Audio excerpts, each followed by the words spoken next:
4 जुलाई सन 1980 को भाई साहब से बंटवारा संपूर्ण हो गया और अब मैं बिल्कुल अकेला था, अंधकार में डूबा हुआ।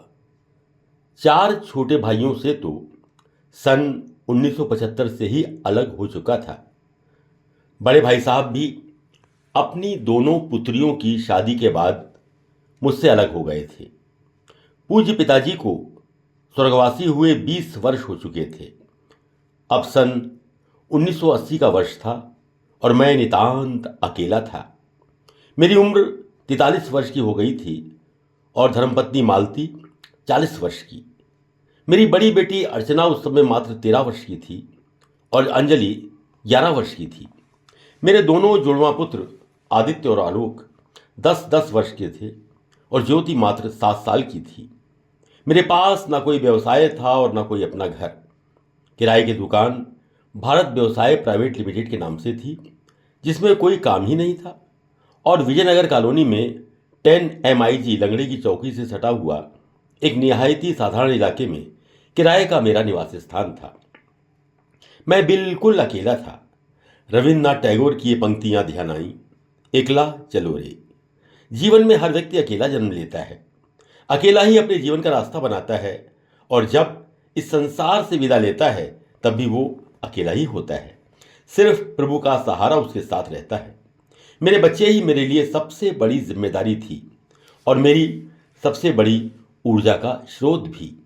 मुझे मन, बुद्धि और साहस से पुनर्स्थापित होना था और बच्चों के जीवन का निर्माण करना था।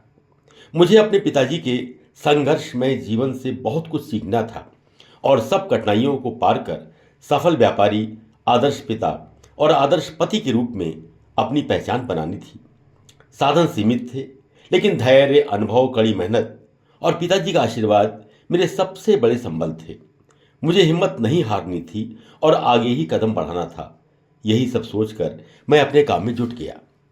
जुलाई सन 1977 से मैं जिस मकान में रहता था वहीं मुझे पड़ोसी के रूप में बहुत ही अच्छे सज्जन पंडित अमरनाथ जी शर्मा से मेरी मित्रता हो गई। उनका बहुत अच्छा साथ मिला और सहयोग भी। उनकी 3 बेटियां थीं जो मेरे बच्चों की हम उम्र थीं और वे सब मिलकर खूब प्रेम पूर्वक खेला करते थे। श्री अमरनाथ जी की एक छोटी बहन राजकुमारी थी जो ग्रेजुएट थी। राजकुमारी मेरे पास आई और कहा, भाई साहब, यदि आपके बच्चों के लिए शिक्षक की आवश्यकता हो तो मैं उन्हें पढ़ा सकती हूँ। मुझे ये जानकर बड़ी खुशी हुई कि मुझे बिना ढूंढे ही अपने बच्चों के लिए एक योग्य शिक्षिका मिल गई। राजकुमारी मेरी पत्नी का भी बहुत आदर करती थी और मेरी पत्नी को जीजी कहा करती थी। बच्चों को भी उन्होंने बहुत मेहनत से पढ़ाया और उनको योग्य बनाने में बड़ी मदद की। वो मालती की इतनी प्रशंसक थीं कि मालती सारे पड़ोस में राजकुमारी की जीजी के नाम से प्रसिद्ध हो गई, जबकि मालती दिन भर घर में व्यस्त रहती और कभी किसी से मिलने का उन्हें समय ही नहीं मिलता था। भाई साहब से अलग होने वाले दिन मैं दिन भर मनन और चिंतन करता रहा। बहुत से विचार मन में आए और फिर जब मैं घर पर रात को खाना खाकर सोया तो चिंतन करते करते सो गया। सुबह उठा तो मैं प्रफुल्लित था। मुझे अपनी दिशा मिल गई थी। मुझे अपने पूज्य पिताजी के पद चिन्हों पर कार्य आरंभ करना था। जो दुकान भारत व्यवसाय की मुझे मिली थी उसका साइज था 16x24 फुट। इसके अलावा कोई जगह मेरे पास नहीं थी। इसमें सिर्फ 1 या 2 वस्तुओं का काम किया जा सकता था। मैंने रेफ्रिजरेटर और रूम कूलर का काम करने का निर्णय लिया। इस पर न तो सरकार की अनावश्यक पाबंदियां थीं और न ही कोई कीमत पर नियंत्रण। मैंने अपने काम को पूर्ण रूप से पारदर्शी और कानून सम्मत रखने का निश्चय किया। मेरा एक निर्णय यह था कि गुलमर्ग से काम की शुरुआत की जाए, तो मैंने गुलमर्ग से प्रारंभ। सारी खरीद और बिक्री बिल और कैश मेमो से होगी ये तय किया और किसी भी परिस्थिति में बिना बिल के खरीद बिक्री नहीं करूंगा ये भी तय किया। उस समय कैलकुलेटर का आगरा में डीलर था, गोदरेज का भी डीलर था और एल्विन का भी डीलर था।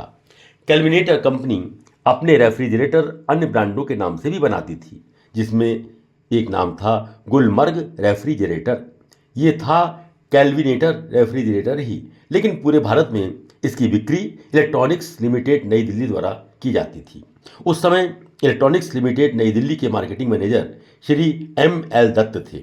मैंने उनसे संपर्क किया और गुलमर्ग रेफ्रिजरेटर और कूलर की डीलरशिप आगरा के लिए फाइनल कर दी। गुलमर्ग रेफ्रिजरेटर को बहुत कम लोग ही जानते थे। ये कैलविनेटर परिवार का ही एक ब्रांड था जिसे कंपनी अलग से विक्रय करना चाहती थी। इलेक्ट्रॉनिक्स लिमिटेड के मालिक उस समय श्री J.R. देसाई थे और M.L. दत्त उनके चीफ मार्केटिंग मैनेजर। मैंने पहला कंसाइनमेंट 12 रेफ्रिजरेटर का मंगाया और रेफ्रिजरेटर का काम भारत व्यवसाय प्राइवेट लिमिटेड में शुरू कर दिया। उस समय मेरे मित्रों ने मुझे नैतिक रूप से और व्यापार के बढ़ाने में भी खूब सहयोग दिया। मैं सन 1972 में आगरा जेसीज का प्रेसिडेंट रहा था और उसकी सदस्यता अब भी जारी थी। रोटरी क्लब में भी मैं सन 1972 से मेंबर था और मैंने उसकी सदस्यता भी जारी रखी। मेरा सारा ध्यान व्यापार बढ़ाने और उसको व्यवस्थित करने पर था, इसलिए इन संस्थाओं की मीटिंग्स में जाने का तो कोई समय मुझे मिलता ही नहीं था। लेकिन उसके जो सदस्य थे उनमें से बहुत से सदस्यों के परिचय मेरे बहुत काम आए। पहला गुलमर्ग रेफ्रिजरेटर मैंने अपने मित्र Shri Ram Mohan Garg messrs S.N. Gupta and company CA को 210 लीटर का बेचा था। कैलविनेटर रेफ्रिजरेटर का शेयर उस समय भारत में 53% था, जबकि गुलमर्ग रेफ्रिजरेटर को बहुत कम लोग जानते थे। मेरे कहने पर राम मोहन जी ने गुलमर्ग रेफ्रिजरेटर खरीद लिया और उनका रेफ्रिजरेटर 20 वर्ष तक अच्छा काम करता रहा। मेरे मित्रों ने भी गुलमर्ग रेफ्रिजरेटर की बिक्री में और उसके प्रोत्साहन में भी मेरा काफ़ी साथ दिया और एक दूसरे के कहने से धीरे धीरे उसकी बिक्री बढ़ने लगी। आगरा में जितने भी रेफ्रिजरेटर के सर्विस सेंटर और मैकेनिक थे उन सभी को मैंने संपर्क किया और उन्हें अपने ऑफिस में चाय पर बुलाया। उनके साथ बातचीत शुरू की। मैंने हर व्यक्ति का जो रेफ्रिजरेटर को बिकवाने में सहायक होगा कमीशन तय किया और हर सर्विस देने वाली फर्म को या व्यक्ति को हर रेफ्रिजरेटर पर 50 रुपये की राशि कमीशन के रूप में तय की और यह भी आश्वस्त किया कि मैं ये रेफ्रिजरेटर उसी दाम में उनके ग्राहक को बेचूंगा जो अन्य कस्टमर को बेचता हूं, अर्थात ये कमीशन मुझे अपने मार्जिन में से ही उनको देना था। मैंने सर्विस के लिए बाहर से सर्विस लेने की व्यवस्था की। एक बहुत ही अच्छे मैकेनिक श्री S.N. श्रीवास्तव से मेरा परिचय हुआ और मैंने रेफ्रिजरेटर की सर्विस का अनुबंध उनसे कर लिया। उनकी सहायता से मेरा सर्विस का काम सुचारू रूप से संपन्न होने लगा। इसके अतिरिक्त मैंने किस्तों पर भी गुलमर्ग रेफ्रिजरेटर बेचने की व्यवस्था की। एक फाइनेंस कंपनी से गुलमर्ग रेफ्रिजरेटर को किस्तों पर बेचने का अनुबंध किया। इस प्रकार मेरा काम सुचारू रूप से प्रारंभ हो गया और प्रगति भी होने लगी। आगरा में वोल्टेज की कम ज़्यादा होने की बहुत शिकायतें थीं, इसलिए रेफ्रिजरेटर के लिए वोल्टेज स्टेबलाइजर की ज़रूरत पड़ती थी। इसके लिए मैंने श्री S.C. गुप्ता मालिक मैसर्स इंस्ट्रूमेंट कंपनी से अनुबंध किया। मैं उनसे 250 रुपये का स्टेबलाइजर खरीदता था जिसकी गारंटी 5 वर्ष होती थी और उसका विक्रय मूल्य 450 रुपये रखा गया। रेफ्रिजरेटर की लकड़ी की चौकी 40 रुपये में खरीदी जाती थी और उसका विक्रय मूल्य 75 रुपये था। इस प्रकार मैंने रेफ्रिजरेटर की बिक्री पर मिलने वाले मुनाफे की सुनिश्चितता कर ली और साथ ही उनकी विक्रय व्यवस्था का भी पूरा प्रबंध कर दिया। दूसरी ओर बच्चों के लिए ट्यूशन की व्यवस्था राजकुमारी के सहयोग से हो गई थी। मेरे दोनों पुत्र आदित्य और आलोक सेंट पीटर्स में जा रहे थे और ज्योति सेंट फ्रांसिस में, अंजलि सेंट पैट्रिक में पढ़ती थी और अर्चना क्वीन विक्टोरिया इंटर कॉलेज में पढ़ती थी। मैंने ये नियम बना रखा था कि सुबह 9 बजे आकर दुकान को खुलवाता था। मुझे 2 व्यक्ति बड़े अच्छे मिले। B.L. राठौर जो अवकाश प्राप्त सरकारी कर्मचारी थे। अकाउंट्स के लिए मैंने एक पार्ट टाइम अकाउंटेंट को रखा जो घर पर सुबह 7:30 बजे आ जाता था। एक तीसरे व्यक्ति छैल बिहारी लाल को जनरल काम के लिए रख लिया। उनकी उम्र मात्र 18 साल की रही होगी। वो बड़ा मेहनती और तीव्र बुद्धि का था। इस छोटे से स्टाफ से मेरा काम शुरू हुआ। अकाउंट्स को सुचारू रूप से रखने के लिए मैं डे बुक डुप्लीकेट कॉपी में ऑफिस में लिखता था। उस डे बुक की 2 कॉपी हुआ करती थी। ऊपर की मूल प्रति घर पर चली जाया करती थी अकाउंटेंट के लिए और नीचे की कॉपी ऑफिस में बनी रहती थी।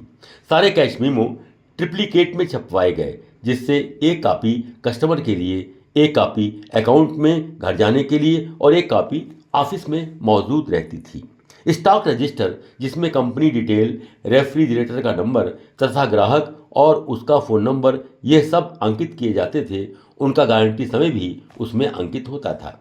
इस प्रकार सभी चीज़ें सुव्यवस्थित करके काम चलने लगा था। जिन ग्राहकों को मैंने रेफ्रिजरेटर बेचे, उनकी लिस्ट तैयार करके रखता था, जिससे कि अन्य ग्राहकों को उन संतुष्ट ग्राहकों के बारे में बताया जा सके। धीरे धीरे मेरी बिक्री बढ़ने लगी, लेकिन मेरी आर्थिक तरलता बहुत कम थी, क्योंकि उस समय मैंने HIG फ्लैट, जो बाईपास पर लंगड़े की चौकी के नुक्कड़ पर बने थे, उसे बुक कराया था। उसकी भी किस्त जा रही थी। संजय प्लेस में जो 450 वर्ग फीट की दुकान मैंने किस्तों पर ली थी, उसकी किस्त भी जाती रहती थी। उस समय खर्च के लिए हमारी जो जायदाद अलीगढ़ में थी, तो मूलचंद लक्ष्मण दास के नाम से थी। उसमें 50% की हिस्सेदारी भाई साहब की और 50% मेरी थी। उस जायदाद का बैंकों से 17,000 रुपये किराए का आता था, जिसमें से 8,500 भाई साहब के खाते में और 8,500 मेरे खाते में जमा होते थे। इस रकम से हम अपने घर का सारा खर्च चलाया करते थे। पूंजी कम होने के कारण शुरू में मैं सिर्फ 12 रेफ्रिजरेटर लाया, लेकिन इसके बाद 8-8 रेफ्रिजरेटर करके मैं मंगाया करता था। फाइनेंस की कोई उपलब्धता नहीं थी और बैंक में कोई लिमिट नहीं हो पाई थी। मैंने करीब 1.5 वर्ष तक गुलमर्ग रेफ्रिजरेटर बेचा, और वो भी अच्छी संख्या में। मैंने खुदरा बिक्री का यह सिद्धांत कायम रखा कि टॉप लाइन अर्थात बिक्री के स्तर में निरंतर वृद्धि होते रहे और बाजार में मेरे रेफ्रिजरेटर की बिक्री का हिस्सा भी बढ़ता रहे, और बॉटम लाइन यानी आपका मुनाफा भी कम नहीं होना चाहिए।